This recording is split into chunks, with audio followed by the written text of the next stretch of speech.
okay នៅក្នុងមេរៀននេះគឺយើងសិក្សា table ដែរគឺតើតើទៅនឹង draw table យើងរៀននេះហើយ insert table ក៏រួចដែរឥឡូវ quick table នេះបានន័យថាគឺជា style table ថ្មីនេះជា calendar ជាអីយើងទៅថ្ងៃទីយើងទៅយើងអាចធ្វើបាននេះយើងអាចយករបស់គេប្រើមកសាប់ស្រាប់ចឹងណាឬក៏មួយទៀតតើតើនឹង Excel split sheet ហ្នឹងបានថាយើង link ពី Excel មក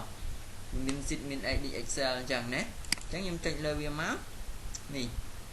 គឺវាចេញឲ្យយើងអញ្ចឹងនេះពេលណាអញ្ចឹងចេញឲ្យហើយយើងអាចធ្វើការកណនាបានឥឡូវមិនថា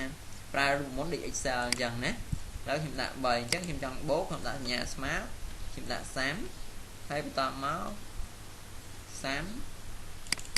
ហើយបន្តមកខ្ញុំ select លើវាមក enter មកឃើញចម្លើយ4ខ្ញុំអាចរកមកចុងមកភាគវាក៏បានដាក់ product បន្តមកខ្ញុំ select អីគេ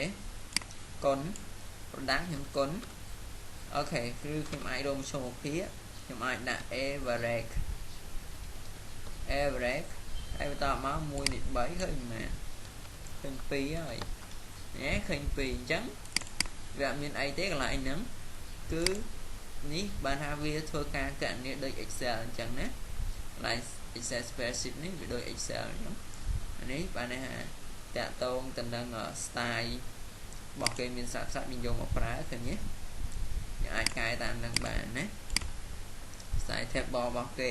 អូខេអញ្ចឹងនៅក្នុងចំណុចនេះត្រូវបានបញ្ចប់ប៉ុណ្ណេះបាទអញ្ចឹងនៅក្នុងមេរៀនបន្តគឺយើងសិក្សាអំពី layout នៅក្នុង table